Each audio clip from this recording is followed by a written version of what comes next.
My name is Richard Heasley.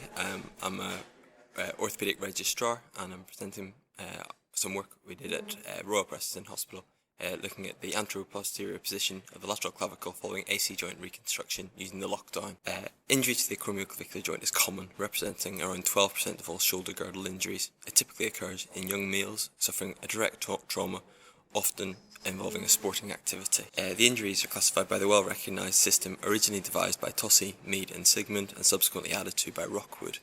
It's generally accepted that type 1 and 2 injuries are managed non-operatively, type 4, 5 and 6 injuries are managed operatively. There remains controversy over the treatment of type 3 injuries. Our policy is to manage grade 3 injuries symptomatically for 6 weeks and then reassess. Those with significant persistent symptoms are offered reconstruction.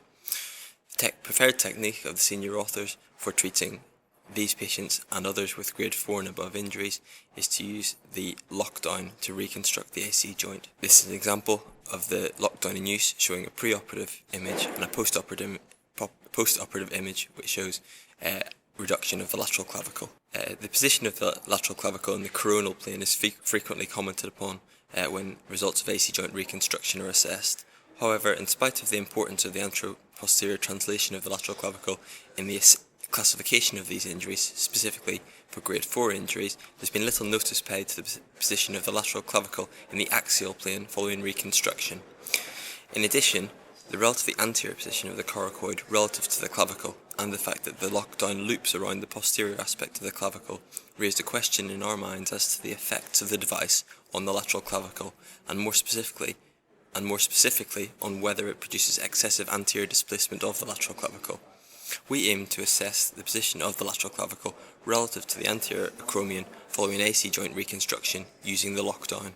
In order to do this, we assessed the axillary view radiographs of patients with AC joint disruptions who were proceeding to reconstruction.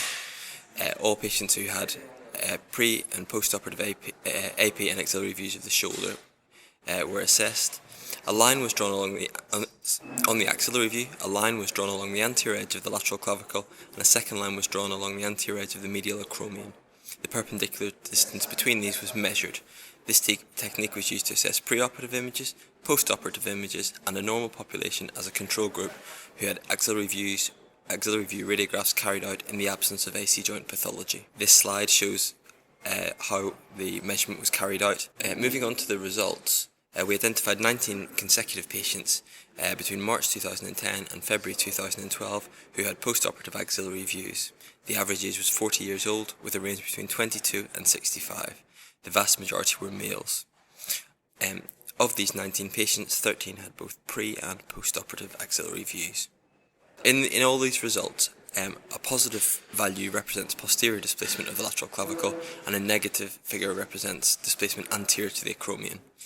Comparing the group of patients who had both pre- and post-operative images, pre-operative displacement averaged 12.2 mm with a range of between 0 and 32.8 mm.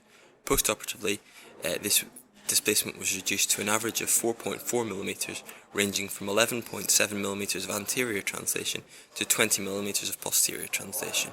Of these patients, the average movement of the lateral clavicle as a result of the surgical procedure was 7.9 mm of anterior translation.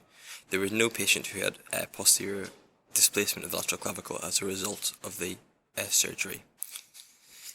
In only one case was there any excessive anterior translation of the lateral clavicle. This patient did well clinically and had a good result. He was discharged 3 months post-operatively, satisfied with his outcome. A statistical analysis showed that there was a significant difference between the two groups, with a p-value of 0.028.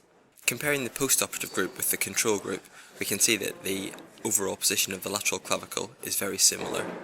Comparison between the two groups revealed a p-value of 0.635, suggesting that there's no statistically significant difference between the post-operative group and the control group. Restoring the normal position of the lateral clavicle is in relation to the medial acromion is key to AC joint reconstruction, and this needs to be done in both the coronal and axial planes. It's well recognised and has already been reported that the lockdown successfully recreates the normal anatomy in the coronal plane. Our results show that the lockdown also reduces posterior displacement in grade 4 injuries with significant improvement of the lateral clavicle. It does not, however, seem to excessively anteriorly translate the clavicle, with just one case of the lateral clavicle lying anterior to the acromion. In addition to this, the final position of the lateral clavicle in the operative cases was comparable to those in the control group, suggesting that the lockdown satisfactorily reproduces normal anatomy. In conclusion, we found that the lockdown adequately reduces the lateral clavicle without excessive anterior translation into a relatively anatomical position. Thank you.